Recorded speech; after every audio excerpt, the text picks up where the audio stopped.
Memory politics is, of course, connected to democracy, social inclusion, but we observe it in Europe in a very different way.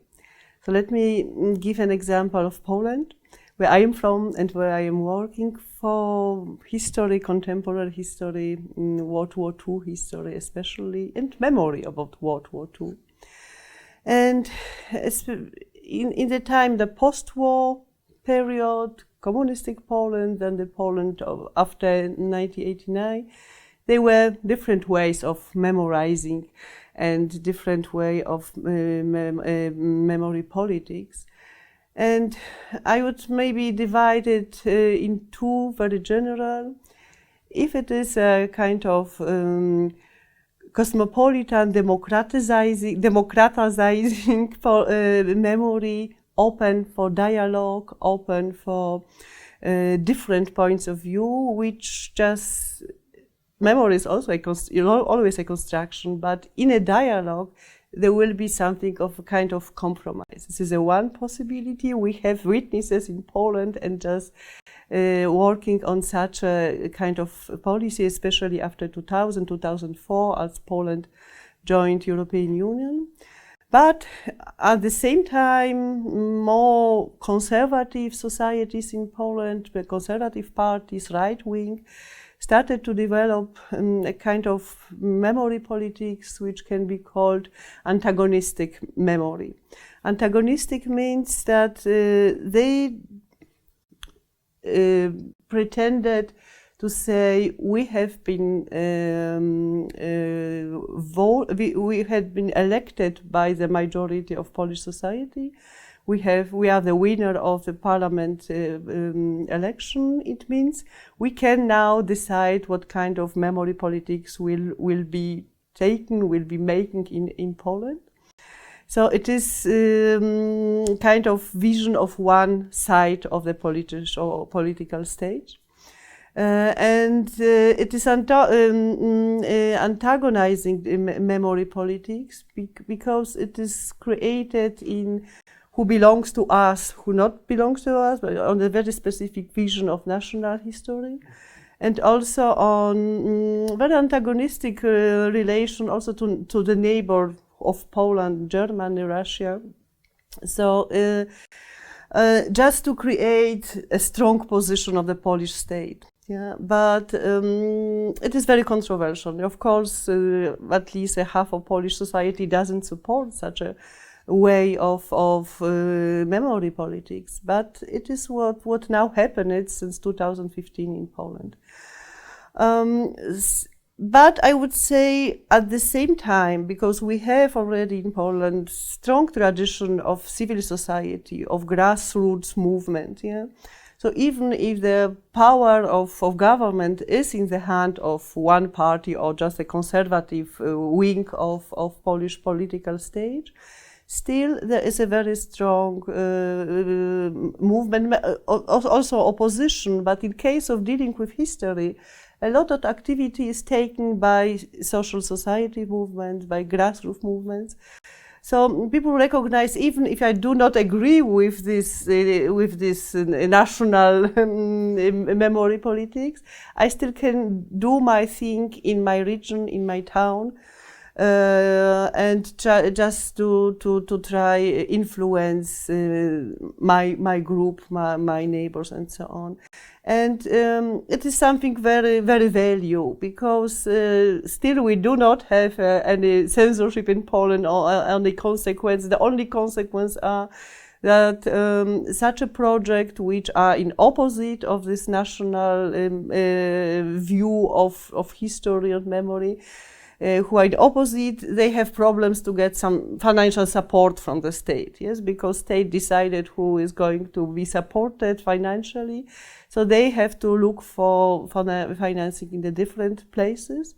But of course they are allowed to create their vision of history or to promote the way of dealing with regional history. Let me give you an example. With topics with Polish-German relation, Poland has been shifted from the 1945 and the end of the war from the east to the west.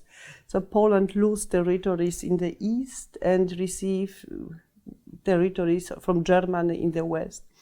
The consequence was expulsion of German population, and Polish settlers from the east have been settled in the west. Yes? So it was huge movement of migration.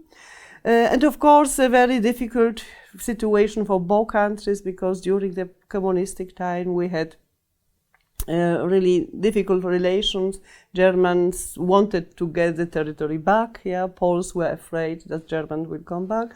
So it was difficult. But after 1989, Germany recognized this new border, and we started normal, better relations between Germany and Poland. So with support of European Union, Euroregion, we had a lot of really regional projects where Poles and Germans came together. And even if they have for many years really kept on this really bad memory of being expelled, yeah, they started to talk to each other and just explain each other their own family history, their own history. So to say, okay, you are living now in my home, but I have been expelled, but now I understand you have been settled here because you were expelled from the East. Yeah? So because of the communism and this Iron Curtain, people really don't do it for so many years, and they didn't understand what happened really to them. So first, after 1990, we had the possibility to meet, to talk about it, and this is very important for Polish-German relations.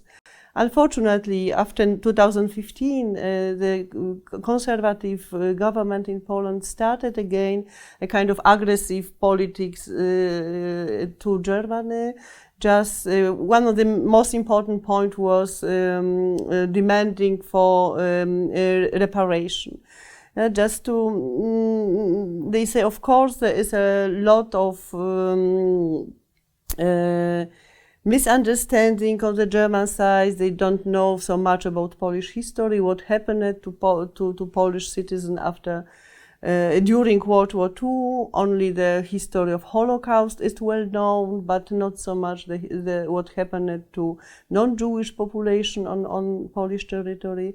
So they really are still making a lot of pressure on. There is a lot to do between Poles and Germans, and I agree with this point of view, because really we should continue our collaboration, continue our reconciliation. But the way the government do it is just demanding. Yeah, there's a political pressure. We expect the Germans to pay back. Yeah. And I think it's not the best way, yeah, especially that the law, international law says there are very few chances really to force Germany to pay back. So much more important is to continue this dialogue, to continue this talking about history, organizing meetings on the level of region, local, and so on, and on all levels, because of course historians work together, but just to make the societies on both sides more aware about this problem, and especially now in Germany, to make them more interested in the history of East Central Europe. Today they don't want to speak about it because the way in which the Polish government choose to communicate, just to demand, yeah, it immediately stopped any dialogue. So it's really not the right way. So we have to come back. And so my hope is that grassroots initiatives, social, civil society institutions, yeah, there are many of them. For example, this year we commemorated